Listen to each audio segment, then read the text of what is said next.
Hello everyone, welcome to your English class. Today we'll do 8th chapter of 8th supplementary English book. The name of the chapter is Jalebis. Jalebi का नाम सुनते ही हम सबके मुंह में पानी आ जाता है और अगर गर्मा गर्म जलेबियाँ कढ़ाई से निकलती हुई दिखाई दें तो फिर तो हम अपने आप को रोक ही नहीं पाते हैं। कोई भी ऐसा नहीं होगा जो अपने आप को इस तरह से रोक पाए, वो अपने आप को जलेबियाँ खाने से रोक पाए। तो इस चैप्टर में भी हम एक ऐसी ही बॉय की स्टोरी को डिस्कस करने वाले हैं जो गर्मा गर्म जलेबियों को देखकर स्कूल फ़ी को उसके ऊपर जो है स्पेंड कर देता है। मतलब कि स्कूल की फ़ी के उसके पास पैसे थे, उन पैसों से वो जलेबी खा जाता है। अब नेक्स्ट डे जब उसको स्कूल फ़ी भरनी थी तो उसके लिए प्रॉब्लम हो जाती है कि अब पैसे कहाँ से आए, तो वो स्कूल फ़ी नहीं भर पाता है। इस दौरान वो अपनी लाइफ का एक इम्पॉर्टेंट लेसन भी सीखता है कि गॉड किन लोगों की हेल्प करता है और किस तरह से करता है। तो चलिए चैप्टर को रीड आउट करना स्टार्ट करते हैं और पता लगाते हैं कि जलेबी खाने के बाद उस बच्चे ने स्कूल फ़ी को कैसे भरा और कौन सा लाइफ का इम्पॉर्टेंट लेसन जो है उन दिनों उसने सीखा। Okay, so let's start. It happened many years ago. I was in 5th standard at the government school Kambelpur, now called Atak. One day I went to school with 4 rupees in my pocket to pay the school fees and the fund. When I got there, I found that the master who collected the fees, Master Ghulam Muhammad, was on leave, and so the fees would be collected the next day. All through the day, the coins simply sat in my pocket, but once school got over and I was outside, they began to speak. ये कई साल पहले की घटना है जब मैं खम्बेलपुर, जिसे कि आजकल अटक के नाम से पुकारा जाता है, उसके गवर्नमेंट स्कूल में 5th क्लास में पढ़ता था। एक दिन मैं अपनी जेब में स्कूल की फ़ीस भरने के लिए 4 रुपये स्कूल ले जा रहा था। जब मैं वहां पहुंचा तो मैंने पाया कि हमारे जो टीचर जो फ़ीस को कलेक्ट करते थे, मास्टर गुलाम मोहम्मद, आज छुट्टी पर थे और इसीलिए फ़ीस कल ली जाएगी। सारा दिन वो रुपये मेरी जेब में चुपचाप पड़े रहे, लेकिन जैसे ही स्कूल एंड हुआ और मैं बाहर आया तो उन्होंने बोलना शुरू कर दिया। All right, coins do not talk. All right, ठीक है, कॉइन्स जो हैं बातें नहीं करते हैं। दे जिंगल और डू खनक खनक, but I am telling you that day they actually spoke. One coin said, "What are you thinking about? Those fresh hot jalebis coming out of the kadahi in the shop over there? They are not coming out for nothing. Jalebis are meant to be eaten, and only those who with money in the pocket can eat them. And money isn't for nothing. Money is meant to be spent, and only they spend it who like jalebis." तो writer आगे क्या कहता है, ठीक है, मैं इस बात को मानता हूँ कि जो कॉइन्स हैं वो बातें नहीं करते हैं, वो सिर्फ छनकते हैं या खनक खनक करते हैं, लेकिन मैं आपको बता रहा हूँ उस दिन वो वास्तव में बोले थे। 1 रुपये ने कहा, तुम क्या सोचते हो, वो ताज़ा गरम जलेबियाँ जो दुकान की कढ़ाई से बाहर आ रही हैं बिना किसी मतलब के बनी हैं।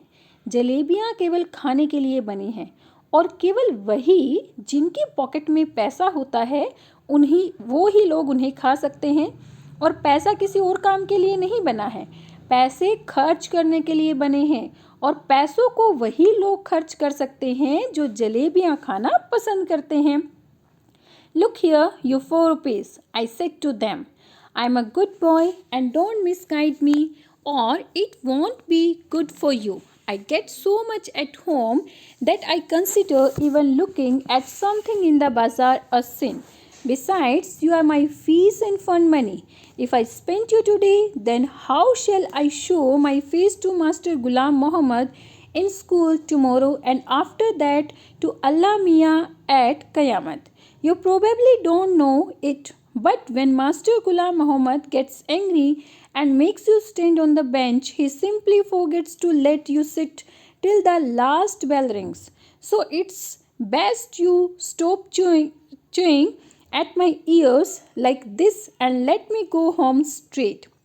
देखो, 4 रुपये मैंने उन सिक्कों से कहा कि वही 4 रुपीज़ कॉइन्स देखो, मैं एक अच्छा लड़का हूँ, मुझे बहकाने की कोशिश मत करो वरना ये तुम्हारे लिए अच्छा नहीं होगा। मुझे घर पर इतना कुछ खाने को मिलता है कि मुझे बाजार में किसी चीज़ की ओर देखूंगा भी अगर मैं, तो वो मेरे लिए सिन होगा। सिन मतलब पाप है। मतलब बाजार की किसी चीज़ को देखना भी मेरे लिए पाप है। मेरे लिए घर पर इतना कुछ खाने को होता है। और वैसे भी तुम मेरी स्कूल की फीस के पैसे हो। यदि मैं तुम्हें आज खर्च कर दूंगा तो कल स्कूल में मास्टर गुलाम मोहम्मद को क्या मुंह दिखाऊंगा, और कयामत के दिन अल्लाह मियाँ से क्या कहूँगा कि भाई मैंने फ़ीस के पैसे जो है बाज़ार में जलेबियाँ खाने के लिए वेस्ट कर दिए। तुम शायद ये नहीं जानते, लेकिन जब मास्टर गुलाम मोहम्मद गुस्सा हो जाते हैं और गुस्सा होकर वो किसी बच्चे को बेंच पर खड़ा कर देते हैं तो वो उसको बिठाना भूल जाते हैं और लास्ट बैल तक हमें जो है बेंच के ऊपर खड़ा रहना पड़ता है। इसीलिए तुम्हारे लिए अच्छा यही है कि इस तरह मेरे कानों को खाना छोड़ दो और मुझे जो है सीधा घर जाने दो। Okay, the coins disliked what I would said so much that all them began to speak at the same time.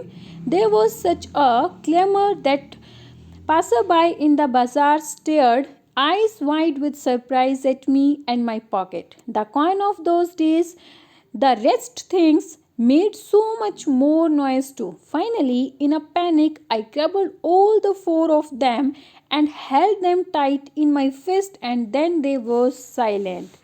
रुपयों को मेरी ये बात बहुत बुरी लगी। अब पहले तो एक एक करके ही रुपया बोल रहा था, आप सारे के सारे 4 के 4 रुपए जो हैं वो इकट्ठा होकर बोलने लगे। उन्होंने इतना तेज शोर मचाया कि बाजार से गुजरने वाले हर एक पर्सन ने मेरी तरफ आंखें फाड़ कर हैरान होकर मेरी तरफ और मेरी पॉकेट की तरफ देखना शुरू कर दिया।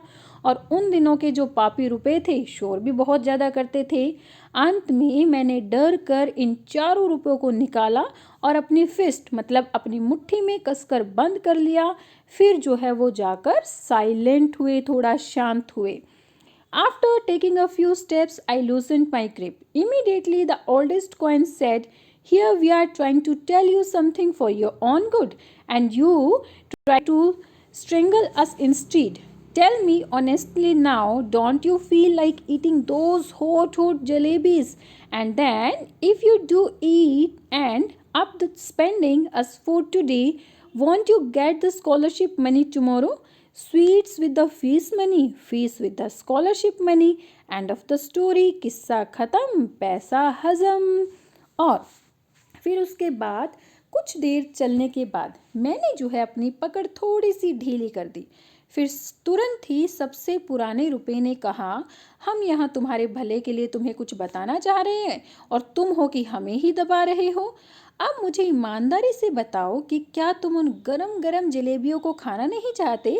और यदि तुम हमें आज खर्च दोगे तो कल तुम्हारे छात्रवृत्ति स्कॉलरशिप, यानी कि जब भी आप जो है पढ़ाई में अच्छा करते हैं तो आपको स्कॉलरशिप मिलती है, तो कल तुम्हें स्कॉलरशिप के पैसे मिलेंगे। उस पैसे से तुम जो है अपनी फ़ीस भर देना। फ़ीस के पैसे से जलेबी खाओ, स्कॉलरशिप के पैसे से फ़ीस भरो। कहानी ख़त्म, किस्सा ख़त्म, पैसा हजम। What are you saying isn't right? I replied, but it isn't that wrong either. Listen, stop blabbering and let me think. I'm not a common sort of boy. But then these jalebis are not common sort of jalebis either. They are crisp, fresh and full of sweet syrup. तो तुम कुछ जो भी कुछ कह रहे हो सही नहीं है, मैंने उत्तर दिया, पर ये गलत भी नहीं है। आप बड़बड़ाना छोड़ो और मुझे सोचने दो। मैं कोई साधारण बच्चा नहीं हूँ, मैं कोई कॉमन बॉय नहीं हूँ, लेकिन ये जलेबियाँ भी कोई साधारण जलेबियाँ नहीं हैं। ये कुरकुरी हैं, ताज़ा हैं और रस से भरी हुई हैं। My mouth watered, but I wasn't about to be swept away so easily. In school, I was among the most promising student. In the 4th standard exam, I had even won a scholarship of 4 rupees a month. Besides, I came from a particularly well-to-do family, so I enjoyed considerable prestige. I would never once been beaten so far. On the contrary, Master Ji had got me to beat the boys. For a child of such status, standing there in the middle of the bazaar eating jalebis, no, it wasn't right. I decided. I clenched the rupees in my fist and came home. फिर मेरे मुंह में पानी आ गया, लेकिन मैं इतनी आसानी से बहकने वाला नहीं था। स्कूल में मैं सबसे अच्छा बच्चा था, मतलब अपने प्रॉमिस का पक्का। 4th क्लास में मैंने जो है परीक्षा में 4 रुपये वाली स्कॉलरशिप भी जीती थी। इसके साथ साथ मैं एक अच्छे खाते पीते परिवार से संबंध रखता था। अंत में मैं एक सम्मान रखता था, मतलब कि सभी जो है रिस्पेक्ट करते थे, सभी टीचर्स उसको अच्छा समझते थे क्योंकि वो पढ़ने में बहुत अच्छा था और उसकी फैमिली भी बहुत अच्छी थी। वेल टू डू फैमिली से वो रिलेट करता था।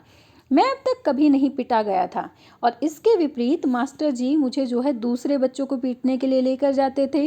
तो इस स्टैंडर्ड के बच्चे के लिए बाजार के बीच में खड़े होकर जलेबियाँ खाना, नहीं, ये ठीक नहीं है। मैंने डिसाइड किया, मैंने रुपयों को अपनी मुट्ठी में और जोर से दबाया और घर आ गया। The coins were so keen to be being spent that day, they kept up their attempts at the persuasion till their voices began to choke. When I reached home and sat on the bed, they began to speak.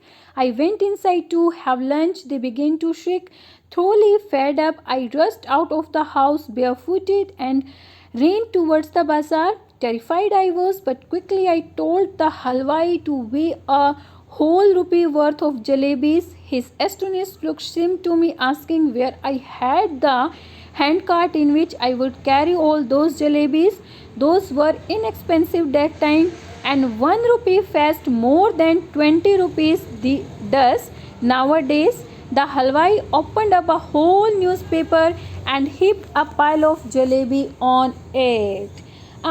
रुपए जो है उस दिन खर्च होने के लिए बड़े बेताब थे। उन्होंने मुझे मनाने की कोशिश जारी रखी और जब तक उनकी आवाज़ थम नहीं गई, मतलब जब तक उन्होंने मुझे मना नहीं लिया तब तक उनकी आवाज़ नहीं थमी। वो कुछ ना कुछ बोलते रहे कि भाई हमें स्पेंड करो, वो जलेबियाँ अच्छी हैं, कितनी करारी करारी, कितनी मीठी गर्मा गर्म जलेबियाँ हैं, ऐसे वो कुछ ना कुछ बोलते ही रहे। जब मैं घर पहुंचा और बिस्तर पर बैठा, उन्होंने फिर से बोलना शुरू कर दिया। मैं अंदर गया खाना खाने के लिए, अपना लंच करने के लिए। फिर तो उन्होंने ज़ोर ज़ोर से चिल्लाना शुरू कर दिया। इस तरह थक हार कर मैं घर से बेयरफुटेड मीन्स नंगे पैर ही निकला और बाजार की ओर दौड़ता चला गया। मैं डरा हुआ था, लेकिन जल्दी ही मैंने हलवाई से कहा कि 1 रुपये की जलेबियाँ तोल दो। उसने हैरानी से मेरी तरफ देखा, मानो वो पूछ रहा हो कि भाई 1 रुपये की जलेबियाँ तुम खाओगे? इतनी जलेबियों को ले जाने के लिए गाड़ी कहाँ पर है? मतलब ये कोई जोक नहीं है कि भाई 1 रुपये की जलेबी, क्योंकि उस टाइम पर जलेबियाँ बहुत सस्ती हुआ करती थी। उस टाइम का 1 रुपया आज के 20 रुपये के बराबर है। हलवाई ने एक पूरा अखबार खोला और इस तरह से जलेबियों का पूरा ढेर उसके ऊपर लगा दिया। Just as I was gathering up the heap, in the distance I spotted our Tonga. Chacha Jan was returning from the court. I clutched the jalebis to my chest and ran into a gully. When I reached a safe corner, I began to devour the jalebis. I ate so many jalebis that if anyone pressed my stomach a little, jalebis would have peeped out of my ears and nostrils. फिर मैंने जलेबियों के उस ढेर को उठाया। मैं थोड़ी दूर पर गया ही था कि मुझे जो है हमारा तांगा आता हुआ दिखाई दिया। चचा जान कोर्ट से लौट रहे थे। मैंने जलेबियों को अपनी चेस्ट से लगाया और एक गली में दौड़ गया। जब मैं एक सेफ कॉर्नर पर पहुंचा तो मैंने जलेबियों का आनंद लेना शुरू कर दिया। डेवो मीन्स आनंद लेना। मैंने जो है जलेबियों का आनंद लेना शुरू कर दिया।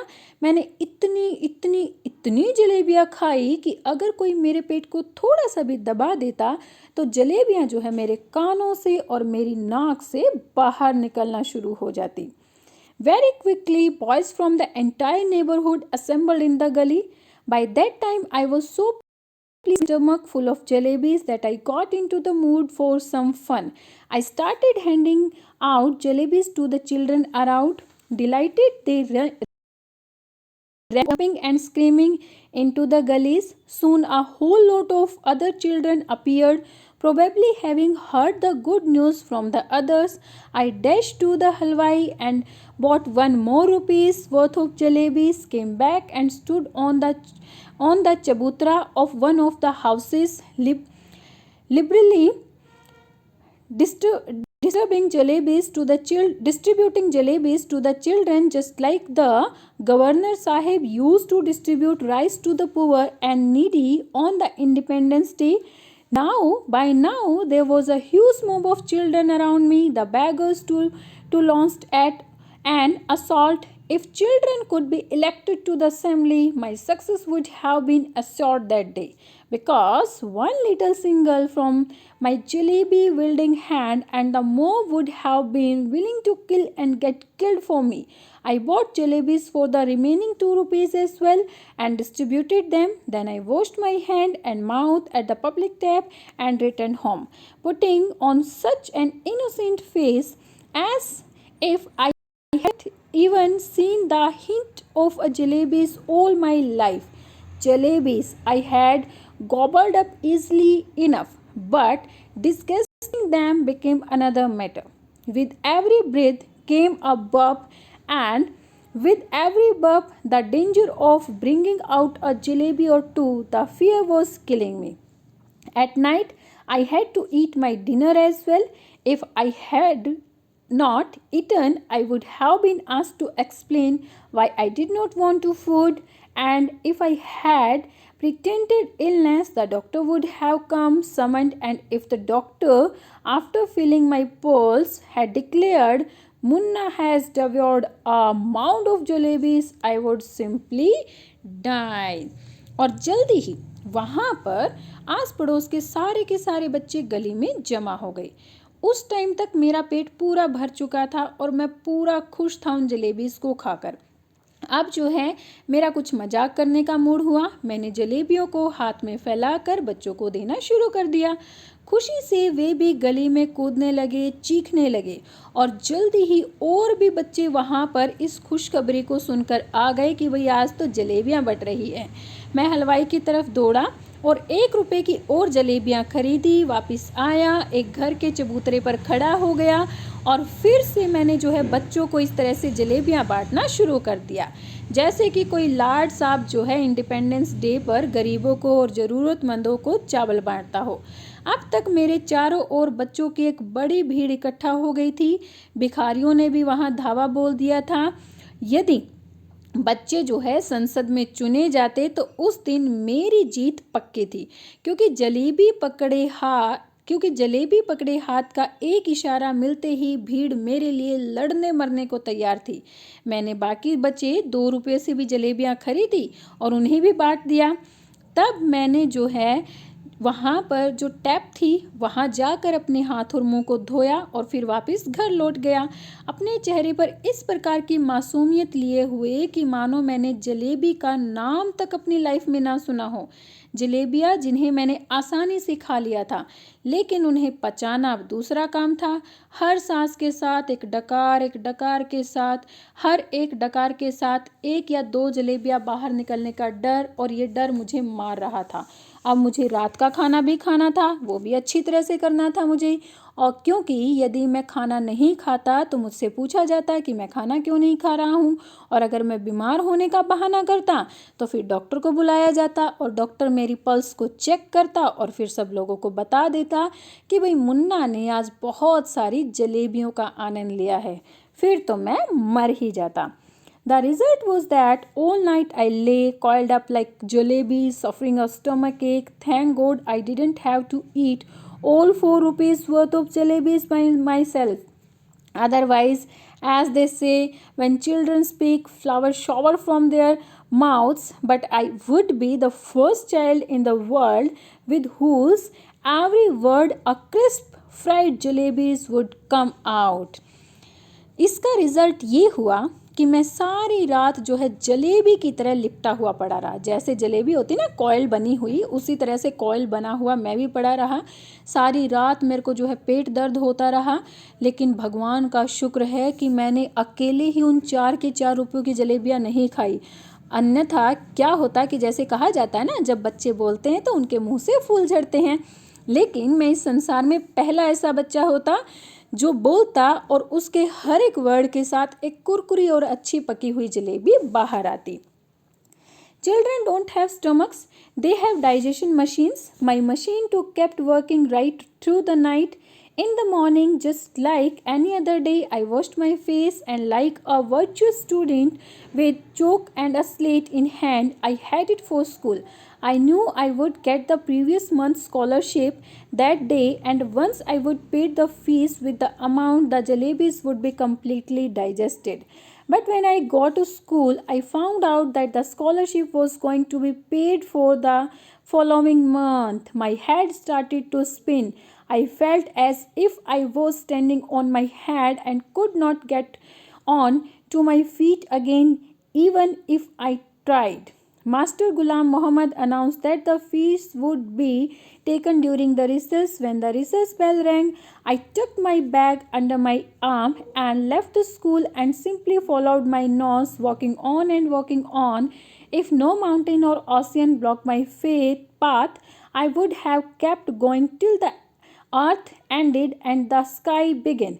And once I got there, I would say to Allah Mia, just this one save me. Order a farishta to pass by and drop just 4 rupees in my pocket. I promise I will use them only to pay my fees, not to jalebis. अब बच्चों का जो पेट होता है वो actual में पेट नहीं होता, खाना खाने पचाने की मशीन होती है, डाइजेशन मशीन होती है।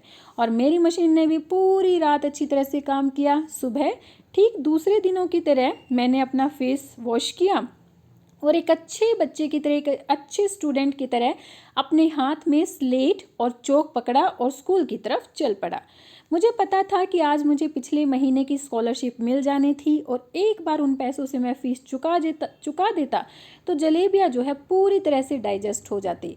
लेकिन जब मैं स्कूल पहुँचा तो मुझे मालूम हुआ कि जो स्कॉलरशिप है वो अगले महीने दिया जाएगा। अब तो मेरा सिर चकराने लगा। मुझे ऐसा लग रहा था कि मैं अपने सिर के बल पर खड़ा हूँ और बहुत ज़्यादा एफर्ट्स करने के बाद भी वापस अपने पैरों पर नहीं खड़ा हो पा रहा हूँ। मास्टर गुलाम मोहम्मद ने यह अनाउंसमेंट करवाई कि फ़ीस जो है रिसेस के टाइम पर ली जाएगी। अब जैसे ही रिसेस की बैल बजी, मैंने अपना बस्ता उठाया और स्कूल को छोड़ दिया, मतलब वो स्कूल से भाग गया रिसेस में, और बस नाक की सीध में सीधा चलता गया। यदि कोई पर्वत या महासागर मेरा रास्ता नहीं रोकता तो मैं उस दिन चलता जाता और जब तक चलता जब तक कि ये अर्थ ख़त्म ना हो जाती और स्काई जो है शुरू ना हो जाता। और एक बार मैं वहाँ पहुँच जाता तो अल्लाह मियाँ से रिक्वेस्ट करता कि बस इस बार मुझे बचा लो, एक फरिश्ते को मेरे पास भेजो, मेरी जेब में 4 रुपये डाल दो। मैं प्रॉमिस करता हूँ कि मैं इनका प्रयोग जो है फ़ीस भरने के लिए करूँगा, ना कि जलेबियाँ खाने के लिए। I couldn't reach the point where the earth ended, but definitely reached the point where the Kambelpur railway station began.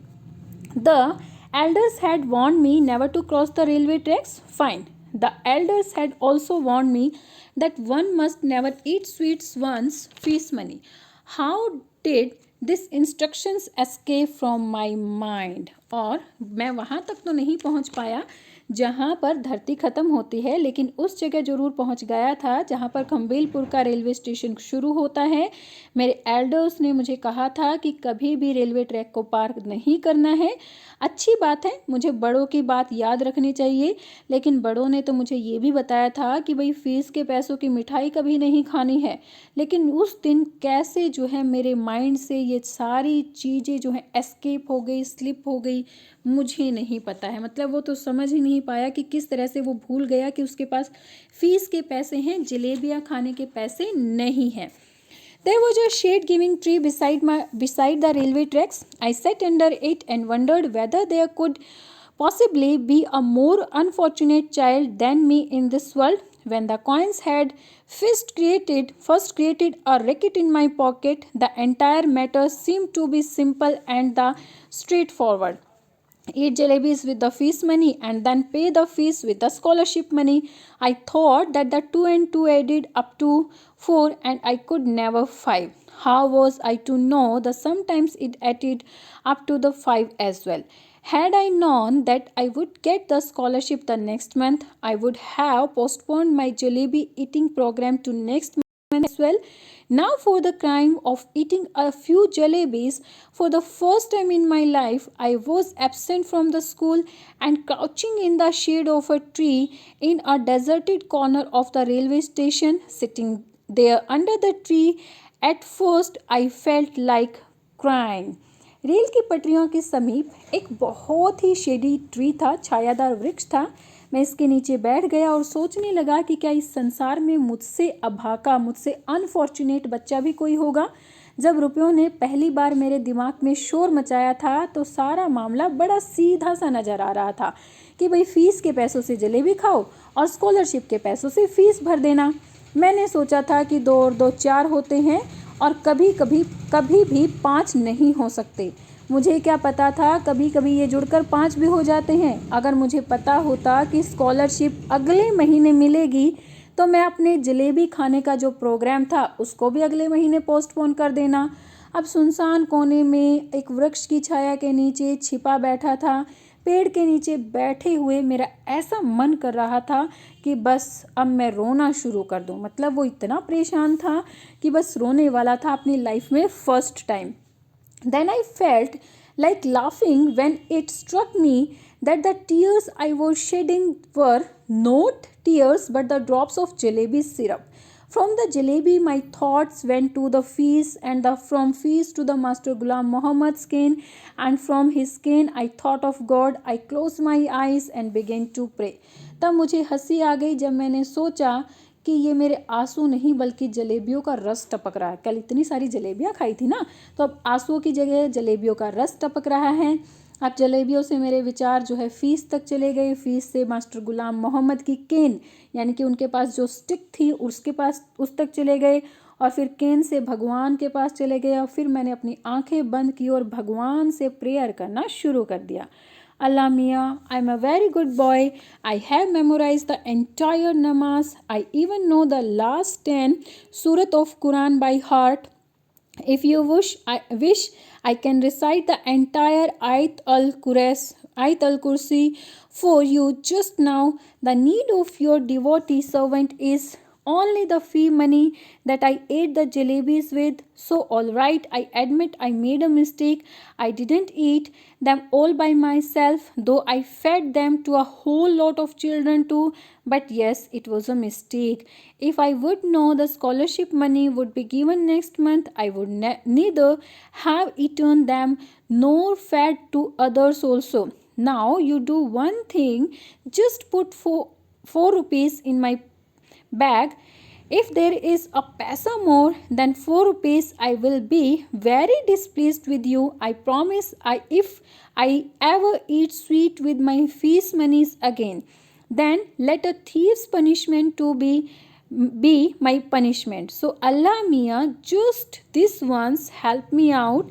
There is no shortage of anything in your treasury. Even our chaprasi takes a whole lot of money home every month, and Allah ji, after all, I am a nephew of a big officer. Won't you give me just 4 rupees? फिर जो है वो अल्लाह मियाँ से prayer करता हुआ क्या कहता है, अल्लाह मियाँ, मैं एक बहुत ही अच्छा लड़का हूँ, मैंने नमाज को पूरी तरह से याद किया हुआ है, मैं मुँह जुबानी जो है कुरान की अंतिम 10 सूरत भी जानता हूँ, और अगर आपकी इच्छा हो तो मैं आपको जो है आयते अल कुर्सी भी सुना सकता हूँ। आपके इस भक्त की आवश्यकता केवल फीस के 4 रुपये हैं जिसकी मैंने जलेबी खा ली है। ठीक है, मैं जानता हूँ कि मैंने गलती की है, मैंने उन्हें अकेले नहीं खाया है, मैंने उन्हें जो है दूसरे बच्चों को भी खिलाया है। हाँ, ये गलती थी। यदि मुझे पता होता कि स्कॉलरशिप का पैसा अगले महीने मिलने वाला है तो ना तो मैं जलेबी खुद खाता और न ही दूसरों को खिलाता। अब आप एक काम कीजिए, बस 4 रुपये मेरे बैग में रख दीजिए। यदि 1 पैसा भी ज़्यादा हुआ तो मैं जो है आपसे बहुत अप्रसन्न हो जाऊंगा।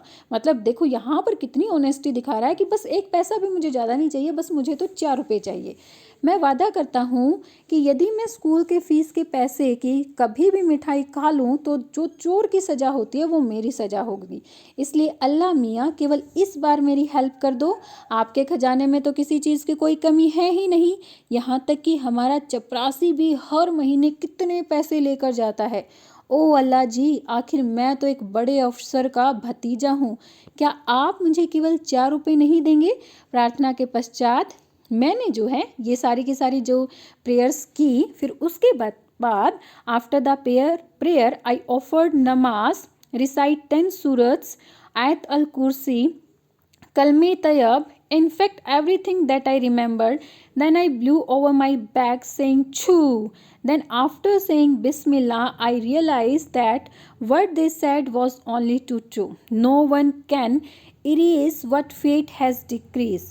Forget 4 rupees. There weren't even 4 paise in my bag, just a few notebooks, textbooks, one pencil, one sharpener, one ID card, my mummy and had sent me last ID. और फिर जो है मैंने जो है प्रार्थना के पश्चात, मतलब ये प्रेयर करने के बाद कि भाई बस मुझे 4 रुपये दे दो, मैंने नमाज अदा की, 10 सूरतें बोली, आयत अल कुर्सी बोली, कलमा तैयब बोली और जो कुछ भी मुझे याद था सब कुछ बोल दिया। तब मैंने छू कह के मेरी थैली पे फूंक मारी। बिस्मिल्लाह कहने के पश्चात मैंने जाना कि उन्होंने कहा था कि वह बहुत अधिक सत्य था, कि कोई भी भाग्य का लिखा मिटा नहीं सकता है। मतलब आपके फेट में, आपके भाग्य में जो लिखा है वो तो होगा ही होगा।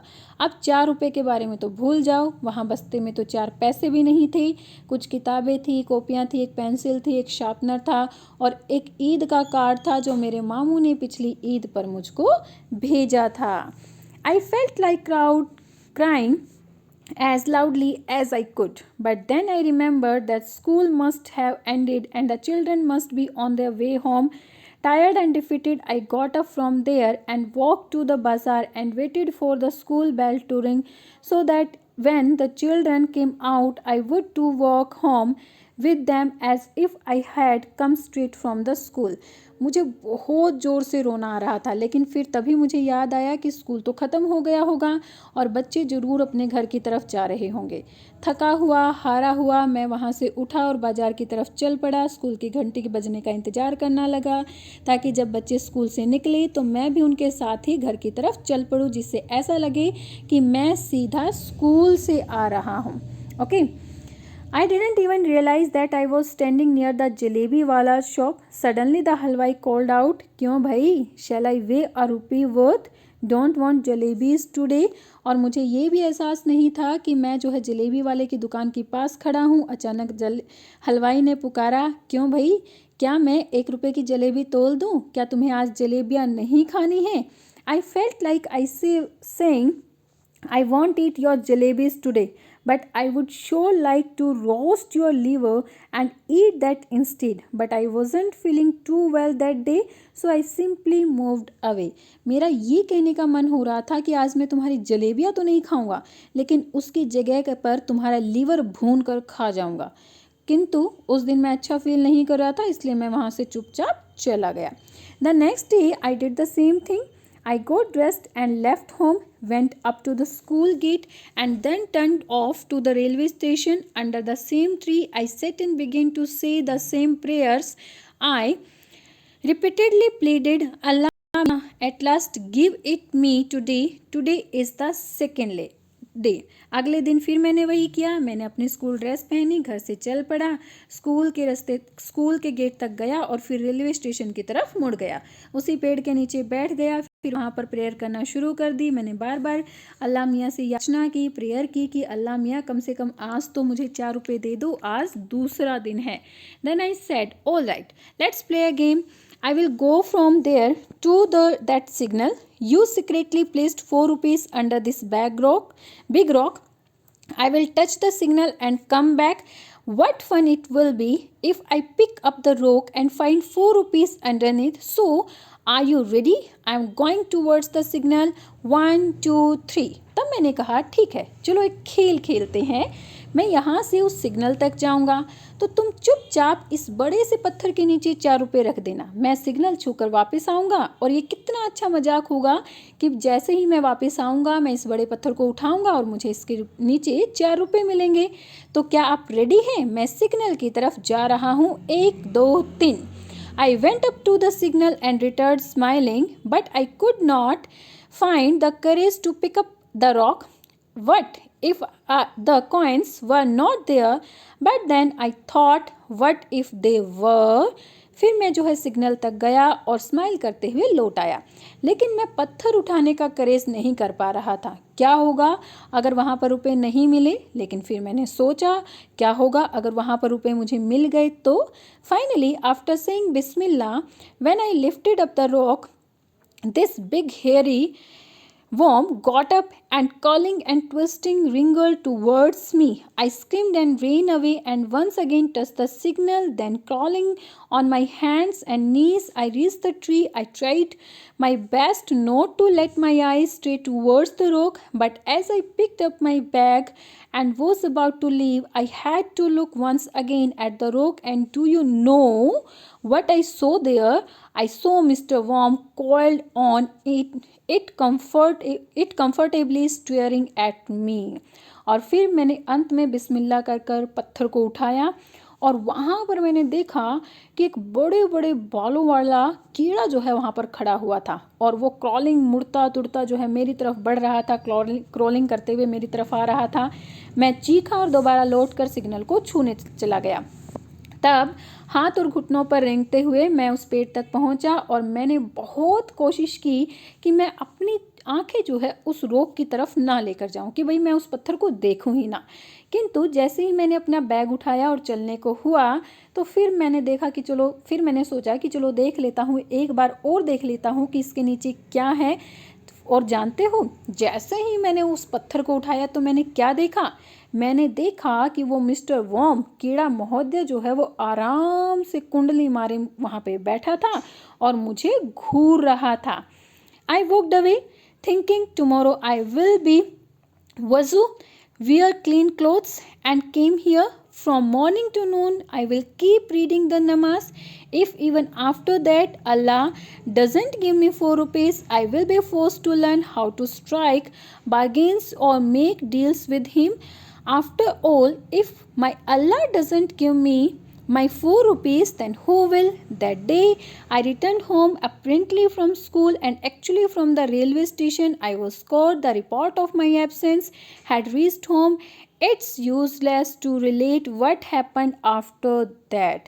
फिर मैं ये सोचते हुए चल पड़ा कि कल मैं वज़ू करूँगा, साफ़ कपड़े पहनूँगा, यहाँ आऊँगा, सुबह से दोपहर तक जो है मैं नमाज़ पढ़ूँगा और फिर भी अल्लाह मियाँ ने अगर मुझे 4 रुपये नहीं दिए तो मैं मजबूर हो जाऊँगा ये सोचने के लिए कि किस तरह से भगवान से सौदा किया जाए और किस तरह से व्यवहार किया जाए, क्योंकि अगर मेरा अल्लाह मुझे 4 रुपये नहीं देगा तो कौन देगा। उस दिन जब मैं घर लौटा छद्म रूप से स्कूल से, एक्चुअल में स्कूल से नहीं, कहाँ से, रेलवे स्टेशन से, तो मैं पकड़ा गया। मेरी एब्सेंस की रिपोर्ट जो है घर पहुंच चुकी थी और उसके बाद तो आपको पता ही है कि अगर कोई बच्चा स्कूल से जो है एब्सेंस हो जाता है, घर से निकल कर आता है स्कूल के लिए और स्कूल में पहुंचता नहीं है, तो फिर घर वाले उसके साथ क्या करते हैं सबको पता है ना, खूब अच्छे से पिटाई होती है। Well, whatever happened, but up to the 7th or the 8th standard, I kept wondering if Allah Mia had sent me 4 rupees that day, what harm could it have possibly caused anyone? It was only later that I came to conclusion that if Allah Mia were to provide all the asking, then man would do.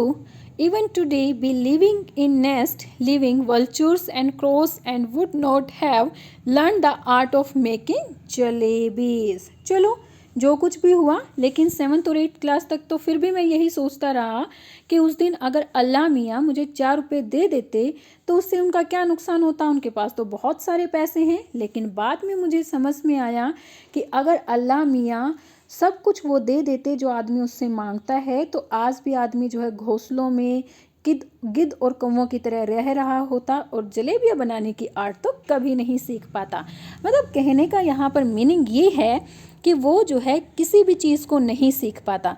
अगर हम भगवान से कहेंगे, कोई भी काम किए बिना भगवान से सीधा कहेंगे कि भगवान मुझे तो इतने सारे पैसे दो, और ऊपर से टपक पड़ेंगे, क्या हम कोई काम करेंगे?